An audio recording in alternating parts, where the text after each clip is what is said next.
All right, let's do this NWA show. This show is much better. Oh, my God, this was better. So the show opens every week with the clips from the finish from some squash match or some house show somewhere. And this was Nikita Koloff pinning a geek with a Russian sickle. And I don't know who this man was taking the sickle, but he did a full 360 moonsault bump. Yeah. It was quite awesome. It was, in fact, I would go as far as to say it was one of the best flip bumps I have ever seen for a clothesline. Ever. Because usually when guys try this bump, they'll like do a twist and then do like a forward roll. This dude did a standing moonsault flip and hooked himself over Nikita's arm. Oh, yeah. And it wasn't awesome. It wasn't even like a standing shooting star press where you kind of go forward but you're going down the whole time. He got hit, his lower body rotated around the guy's whole arm, and then he fell down and was dead. That was a finish. Because amazing. It looked like it should have been a finish. I'll say. So Dusty cuts a promo about how prestigious it is to have the world champion competing on the show. And he said the women in the crowd told him he had his hair cut by a weed eater. Yes. So he vowed to debut a new hairdo in the coming weeks. Yeah. Dusty was trying to be all sexy for the women in the audience, and they cut to these 3 women in the crowd, at least one of which was super hot. They may all have been, but I couldn't take my eyes off the one in the middle. And they all looked at the camera with a look of bafflement at what they were seeing there on the stage. This big fat guy with a haircut that looked like a cut by a weed eater talking about how sexy he is to all these women. They were like, wow, we did not come here to see you. Which probably led to a lot of problems with Ric Flair later. It may have. It may have. Sam Houston versus Tony Zane. I will say this to Sam Houston. He could run the ropes. Yeah, good for him. Yeah. Let me talk about Tony Zane. Tony Zane. This man. I don't think we mentioned this. What? He's so amazing. Well, you go ahead then. All right. Not only was this guy, like all jobbers, fat and pale and totally normal looking, but he had all of these giant bruises all over his body. As if every day of his life he jobbed out to something. A curb, a car door, some tree. I don't even know. I don't doubt that life as Tony Zane would be difficult. Oh, yeah. I just noticed that he had the largest breasts I've seen on a man since my own appearance on the 2015 Christmas show. So, Zane and his boobs got some offense. Hey, got some offense. And then Houston won with the bulldog out of nowhere, and that was that. This was the beginning of a great show. I knew I was in for a good show when I saw Tony Zane out there, bruised up all over his body from life. Oh, I will have more to say about jobbers as we go on here. Oh, yeah. Tully Blanchard cut a promo. Hell of a promo. It was a great promo, and it was a very different promo. No Baby Doll this week, and it was very subdued. He said, tonight is the last Bunkhouse Stampede, my last chance to win one of those and collect that bag of money. The U.S. title is still the most important thing on my mind. He dared Magnum TA to fight him anywhere in America. He listed about 20 cities and arenas throughout the country where he'd be willing to fight. In the meantime, there's a TV title tournament going on, and his first round opponent in that tournament was none other than the 7-time world champion Harley Race. Harley Race. Yes. And he knew that was going to be a tough fight, but he vowed to win that title. And if Magnum was ever man enough to face him in the ring, he'd have a belt on each shoulder. Simple, but effective. That's right. We had a Jim Cornette promo. He said he'd been calling the Rock and Roll Express dogs and cowards for 6 months. And if they had any guts, they would come out and shut him up. He wanted the World Tag titles for his mother's living room, and the Midnight Express were going to get them for him. And he vowed that someday the Rock and Roll Express would have to face these men, and it turned into his introduction for Loverboy Dennis and Beautiful Bobby, the Midnight Express. Against Mark Cooper and Josh Stroud. Yes. Oh, Josh Stroud was the man I mentioned last week. A black fella who may have had the best body on the show. Let's talk about Mark Cooper. My new favorite jobber. did I not talk last week about how astonishing the gap between the superstars and the jobbers is? Mark Cooper looked like every aging, skinny, balding, junior high vice principal you ever had, stuffed into a purple singlet and thrown on national TV. Yes. He You know was who he looked skinny. like? He looked like Aiden English if he had a much, much worse body and wearing a million times. purple singlet.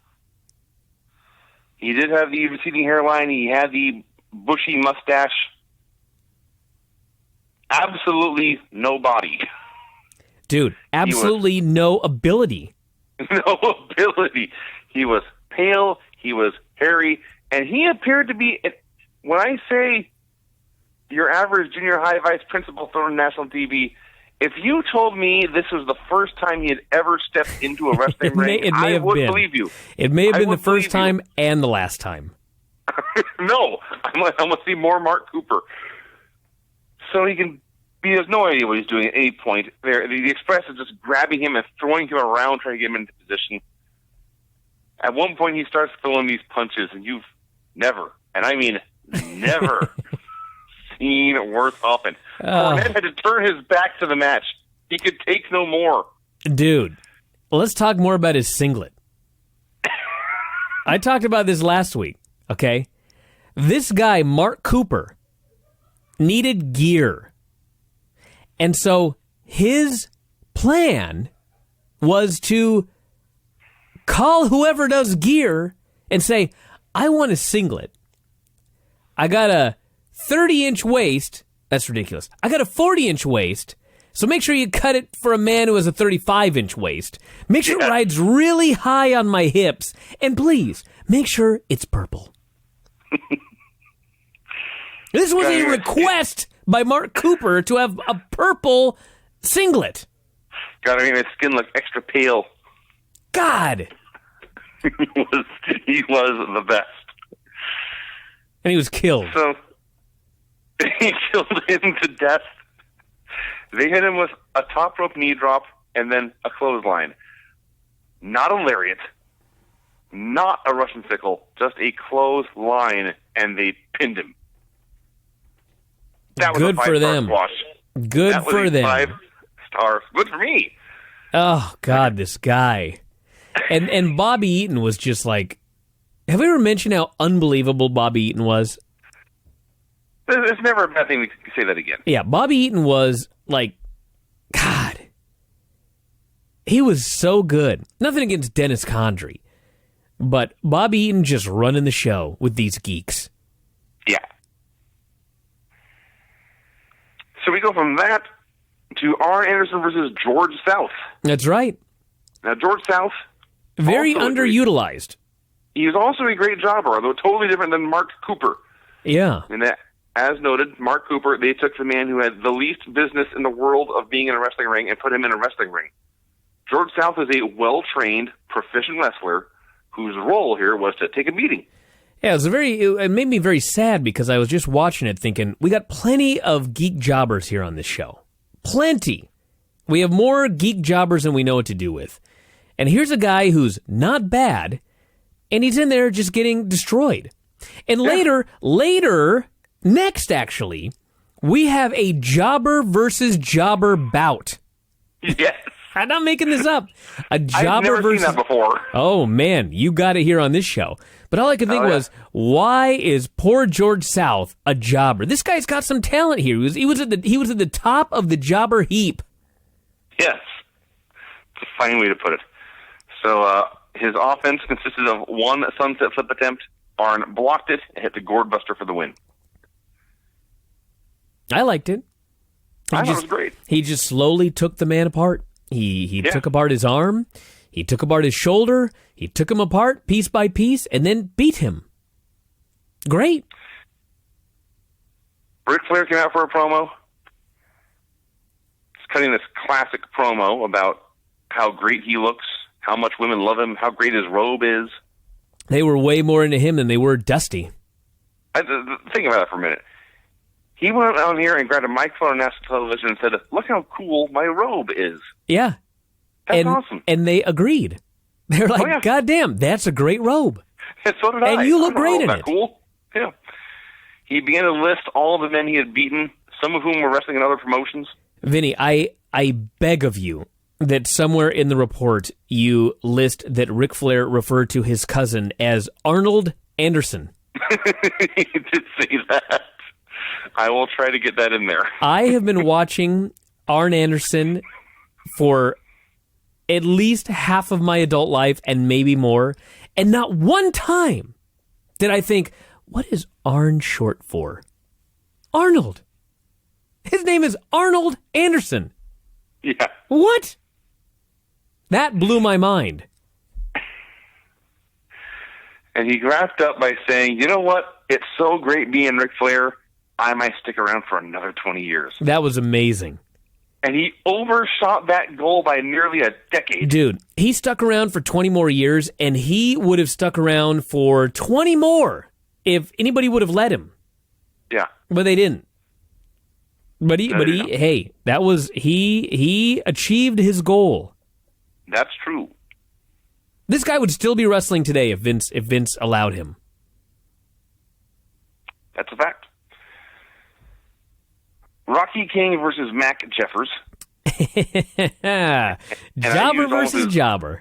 Almost exactly the term you did. I wrote jobber on jobber combat. It's just like, wow.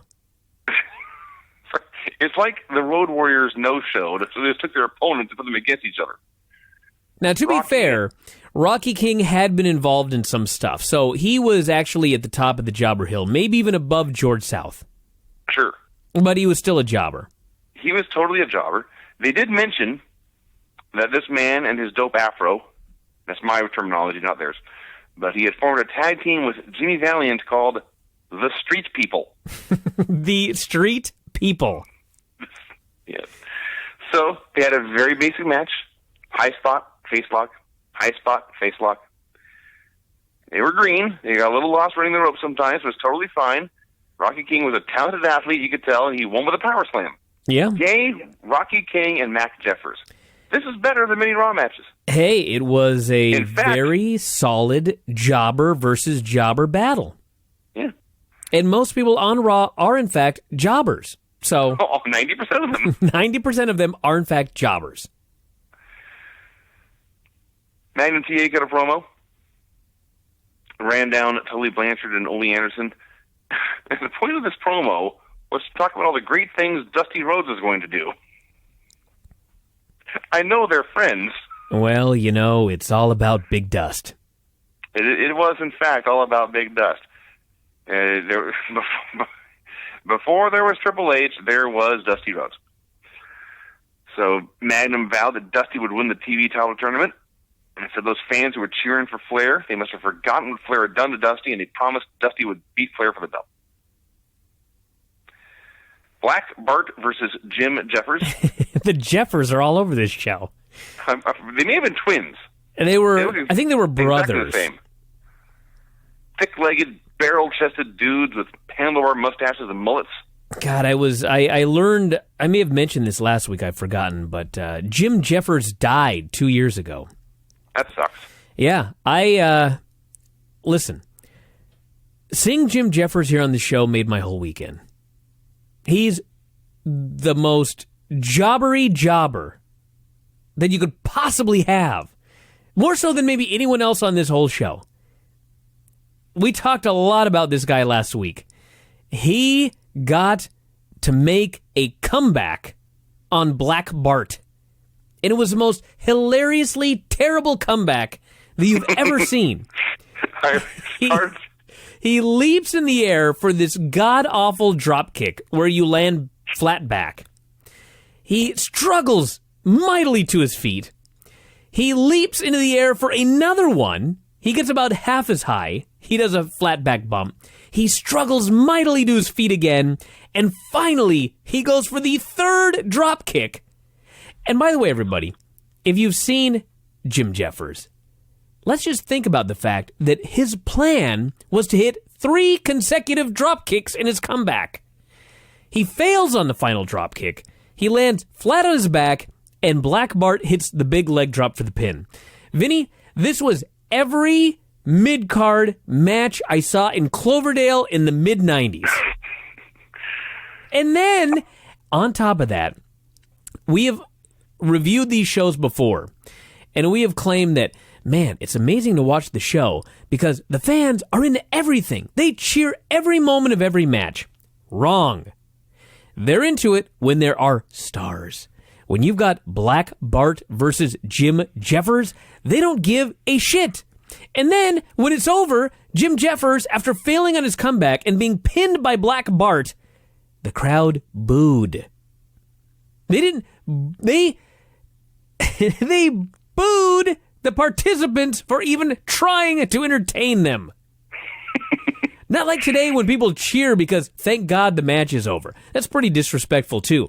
But these guys tried their hardest, nobody cared, and then when it was over, they booed them. Like, fuck you two for having a bad match in front of us. Everything you have said is true. I'm like Jim Cornette in that promo at the beginning of the show. Tell me if I'm lying. Yes, everything you said was true. And yet, when Black Bart got the pin, I wrote, wrong man won here. Jim Jeffers should win every match. Now, speaking of Cornette, here we are, a half hour into the show. He came back for promo number 2. He presented Shivani with a tennis racket necktie for Christmas. He said that until the Rock and Roll Express had the guts to defend the titles against the Midnights, he was going to keep calling them dogs and cowards. So they would always be the second best team in wrestling until they beat the Midnights, and then he changed his mind and took the necktie back and he left. At this point, this became the best show I've seen all time, all my life. Magnum TA versus Ole Anderson. Holy smokes, this match. I don't even know where to begin. I'll begin. These men were fighting for the U.S. heavyweight title. And every wrestler in the world today needs to go back and watch these two men battle for a belt. And watch how they worked a match when the U.S. heavyweight title was on the line. This was not just any other match. There was no bullshit. The bell rang, and they got in a fight. And they fought, and they fought, and they fought, and they fought. In this match, by the way, it went to a 20-minute time limit, but the rules were there had to be a pinfall or a submission. So Jim Crockett Jr. comes out, and he says the match has to continue until somebody wins. Which begs the question, why was there a time limit? But the key here is it was a 20-minute time limit, and they worked the craziest pace for 20 minutes. Yes. They worked, and they worked, and they fought, and they fought, and they had a contest for a championship. And at one point, David Crockett, who we have been very critical of, we have talked about how much he sucks at his job. At one point, David Crockett says, and I quote, "Neither man giving an inch." This was a fact. This was not a cliche. Neither man gave an inch. Any moment that they could be beating the shit out of each other while they were breathing, they were attempting to beat the shit out of each other when they were competing here in this match. Constant covers. How many times have you seen a match in 2015 and it's time for a guy to make a comeback and he just starts doing a bunch of moves? And yes, they're all of his moves, and everybody knows the moves, and they cheer for the moves, but it's just move, move, move. Then the next guy cuts him off. Move, move, move. Where's the cover? They made 1,000 pinfall attempts in this match. Why? Because the championship is on the line, and you have to pin your opponent in order to win. Crowd was going crazy the entire time. They do the 20-minute time limit deal. They restarted after the break. They battle like crazy, and then finally there is the Arn Anderson comes out, Dusty comes out, Arn trips Magnum. David Crockett, by the way, when Arn Anderson tripped Magnum, he lost his shit. He could not believe in the middle of this contest that this fucker had the temerity to trip Magnum. So then Dusty's there, and Dusty comes out, and he goes after Arn. Ole's distracted. I keep saying Magnus. Magnum with the reverse rolling cradle gets the pin. This was the best until the main event. The key to this, more than anything else, and there's a lot to say about it, but as you noted, this was 20 minutes of intense battle. And there was not like a big heat segment and a big comeback. One guy would fight all he could for a minute or two, and then he would make a mistake or get cut off. The other guy would fight as hard as he could for a minute or two, and he get cut off. This only worked because everything they did was awesome. And when I say everything they did was awesome, I don't mean they did a big giant flippy-do or some wacky convoluted slam. They punched each other in the face. They kneed each other in the gut. They did an arm bar or a hammerlock, trying to twist the man's arm so that he would quit and submit. They did very, very basic stuff, but it all looks totally, utterly believable. Especially the punches that Magnum was throwing and Ole was selling. And I watched these giddy, and I was trying to decide who was doing a better job. Was it Magnum's delivery or Ole's selling? I couldn't decide. They were both amazing. The other key to this is, because they didn't come out doing 10,000 slams and suplexes and dives, when they tried some pretty basic big moves, suddenly it meant something. Ole set him up for a pile driver. And Magnum hit a backdrop, then a drop kick. And everyone went crazy. And they kept going for pins. Both guys were selling exhaustion. And it was believable exhaustion. Because they had been in a fight for 20 minutes. And they did the time limit deal, which was a wacky excuse to take a commercial break, really. And they come back after the break. Ole seemed to have recovered faster, was really tearing into Magnum. Then Arn tripped him. Dusty goes after Arn. Now, it's 2015. It's the end of 2015. It's 52 weeks in a year. That means we have seen minimum 100 distraction finishes this year. And they're all something stupid. Somebody's music plays, or their pyro goes off, or somebody shows up in the crowd or at the announce desk or cuts a promo. All dumb. Ole Anderson was distracted because a pissed-off 300-pound Texan was beating the fuck out of his cousin. It's better.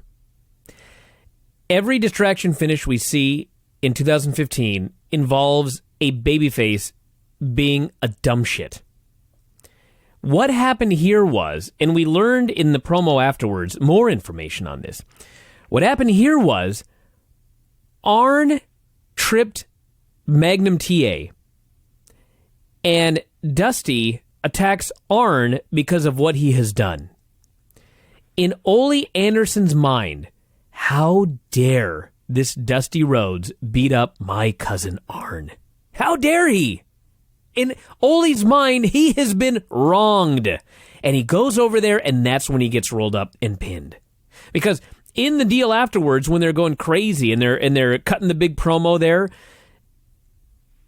Ole, I think this was the one. Actually, no, it was later in the main event. We'll get to later in the main event, but essentially, the heels believe they have been wronged, even though they're the ones that have done all of the dastardly things. Not in their minds. In their minds, hey, they're just doing what has to be done. How dare Dusty Rhodes attack Arn? Ole cannot handle this. I'm so sad now. Hey, you'll be happy again when we talk about this. Actually, it's not the main event. There's standby matches after this next match. Standby matches had to follow Flair Garvin and Magnum Ole. But before we get to Flair and Garvin, they announced the February 7th show. Fans select the matches. What matches do you want to see? Do you want to see the Road Warriors versus the Russians? Do you want to see the Midnights against the Rock and Roll Express? What do you want to see? And Jim Crockett says, you get to vote. All of you fans get to vote. Head to the NWA app. Oh, wait, they don't have an NWA app. He says, all you have to do, write down your 4 matches that you want to see and mail them to Atlanta. And they put the address up on the screen where you can mail your postcard with the matches that you want to see for this show on February 7th. It was so quaint. It was pretty amazing. I loved it. So he makes this announcement, and they go to commercial, and as they go to commercial, the following words are on the screen, which I am not making up. This is what it said to the letter. Coming up in a moment, the match of the year. Now, who's going to turn the channel after that? Nobody. The best match of the year? I'm going to stay here and watch. They better not have either, because it was the match of the year. It may have been Ric Flair versus Ron Garvin for the World Championship. Oh, my God, this match. Listen, at the end of the show, I realized why fans got so mad when Ron Garvin won the world title from Ric Flair. Because he is missing the famous it. His Yes. promos were not very good, and he was lacking in the presence department. But in the ring, in this match, I don't even know what to say. You know how in 2015, I'm going to pick one name here. Lots of guys do this. Well, actually, he does it more than anyone else. Eric Young on Impact will get in a fan's face, and he will throw back his fist as if he's about to throw a punch, and the fans will openly laugh at him. If Ron Garvin or Ric Flair had made a move towards a fan, there'd have been a riot to get out of the arena. Oh, yeah. And it wasn't because of anything they did to the fans. It's because of what they did to each other. They were chopping the piss out of each other. Let's start at the very beginning, actually. Ric right. Flair, earlier in the show, is in his robe, and he's talking about all of the ladies, and he's being the nature boy, and he's doing his promo and everything like that. But now it is time to defend his championship. And Ric Flair comes out, and this dude is deadly serious. There is no bullshit. There is no laughing. There is no strutting. He comes out. He's got a serious look on his face. He takes off his robe. He takes off his belt, slaps his shoulders, and he's going to have a fight. And then they have a fight because the world title is on the line. This is even more important, by the way, everybody, than the U.S. heavyweight title. This is the world championship. And they beat the holy living fuck out of each other for what seemed to be about an hour. Yes. Ric Flair was, maybe not so much today, he was renowned for his cardio. And he and Ricky the Dragon Steamboat, they would also always have these marathon matches, and they would both always try to blow the other guy up. And granted, Flair was, he was unbelievable. He was the greatest wrestler of all time, so this could have been selling. But near the end of this match, this fucking guy looked more tired than Ronnie Garvin. And Ronnie Garvin, I'm sure that Ronnie Garvin was carried quite a bit here by Ric Flair, but this dude was working his ass off. He was not going half speed. He was going full speed he's pouring down sweat. They're just going at this ridiculous pace. Flair's breathing hard, and he's still going, everything like that. Ron Garvin's just right there next to him the entire time. Ron Garvin. Man, this guy was great in this match. There was so much to love here. We talked about how this is not a performance. They were not out there to entertain. They were not hitting their moves. They were not getting their shit in. They were fighting. So after about 5 minutes of just chops and slaps and violence, it goes to break. When it comes back to break, what you see, both men are rolling around on the mat. Garvin has Flair by the hair and is trying to yank it out, and Flair has Garvin by the throat. That's right. God, it was great. So awesome. They went outside, did some chops and some bumps in the concrete. Yeah, Flair was taking bumps on the concrete, And then in the ring, he takes a vertical suplex, screams. He screamed as if all his vertebrae had spontaneously shattered. Yes, he broke his back again. Yes. Of a vertical suplex, which, by the way, he needed a rope break on. Yeah, so much greatness. Talking about David Crockett, he was among the worst announcers I've ever seen, but he was the man on this show. Oh, man. David Crockett calling a bad squash is terrible. David Crockett calling a great match was great because he's the biggest mark of all time. That is the whole key. His weakness was also his strength. He was so bad at his job. He was like a fan that you gave a microphone to, and he wasn't a professional, and he just stuttered his way through everything. Yeah. He had no sense of pacing, of timing, of the fact that we're on fucking television. Just spit it out, fucker. But when he was watching a show like this, where the matches were unbelievable, he was so great because he was living and dying with everything. He loved every moment of this match, and he made you love it. Yeah. So they were trading strikes on their knees, and the more they traded strikes, as the match went on, the better it started to go for Garvin. He was a superior striker, and he hits a series of headbutts. He chokes Flair down. As choking him, slaps him hard in the face. There's more chopping. There's a big backdrop. And Flair finally has enough of this bullshit. He crotches Garvin on the ropes. He grabs the referee and just throws him down for the DQ. And this sounds like a bullshit finish. I assure you it wasn't. Well, I mean, it was, but it told a story. I understood. Well, okay, yes, it was, but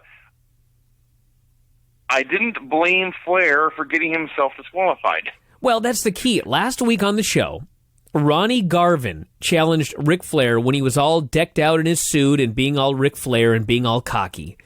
And Rick is like, Ronnie Garvin is going to challenge me for the World Heavyweight title? Fuck, let's do it on the show next week. I don't give a shit. I'll kill you. They get in the ring, and the story is, oh my God, this Ronnie Garvin fella is giving Ric Flair the run of his lifetime. Ronnie Garvin is about to beat Ric Flair, and Ric's like, fuck it, I'm getting out of here. It made sense. The Ric Flair character, it made sense for him to do what he did. It made you want to see him wrestle again. It played into the storyline. It was a bullshit finish, but you know what? I got 25 finishes on the show. What do you expect? Like you say, Flair was a desperate champion. Yes. He had given it his all. He was frustrated. As a last resort, he was attacking the ref to save his title. This is not what we see in 2015, where they don't know what to do, so someone just punches the ref or they just do a stupid bump. This was the act of a desperate madman pushed to the edge. So it's a DQ. Dusty is the ring. He puts Flair in the figure four. The Andersons return. They jump Dusty.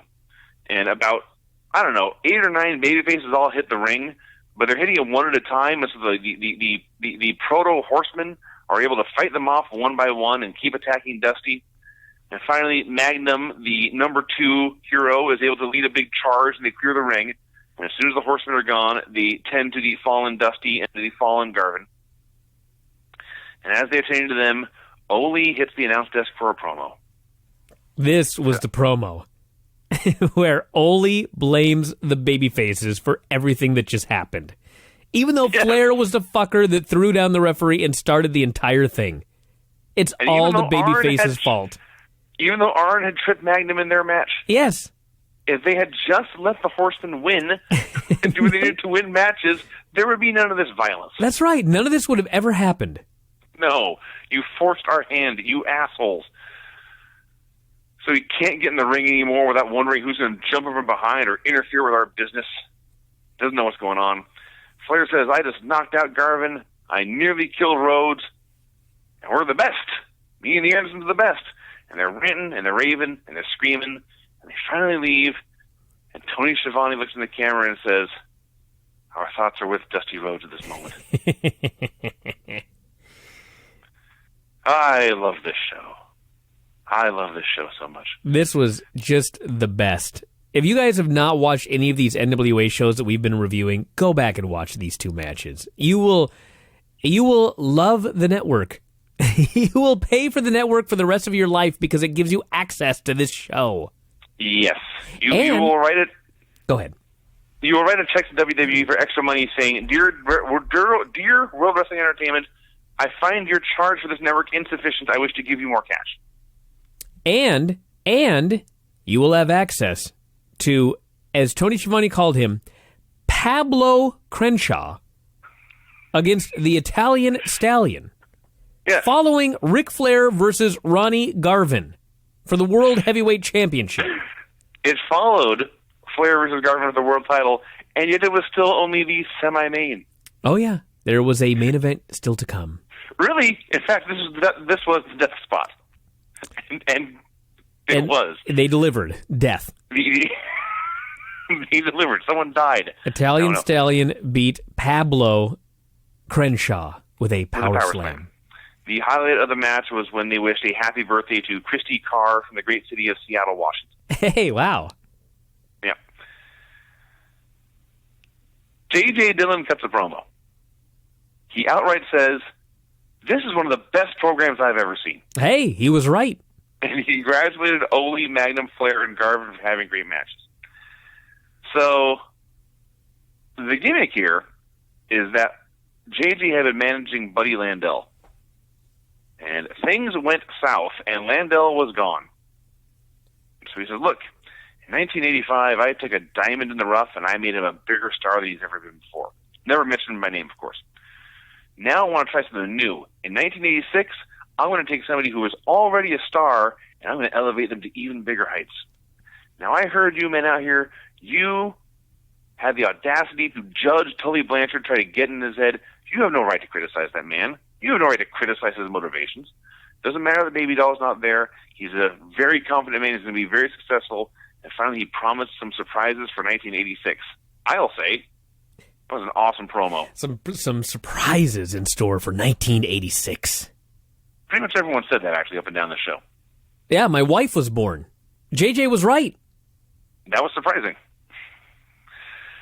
Dusty and Magnum returned for a promo. So the studio was not big enough for them and for Flair. Started rearranging furniture. And one by one, Dusty, Magnum, and Garvin basically said, I'm ready to fight. Horsemen, get on out here. This was where Ronnie Garvin was out there just being a guy. He was outshone. God, it was sad. Yeah. But you know what? In WWE, if a guy had a great match and he was a lousy promo, they'd have given him a mic and say, go talk for 20 minutes to expose how terrible he was. That's right. Garvin, he had a great match. He was put at the top babyface level.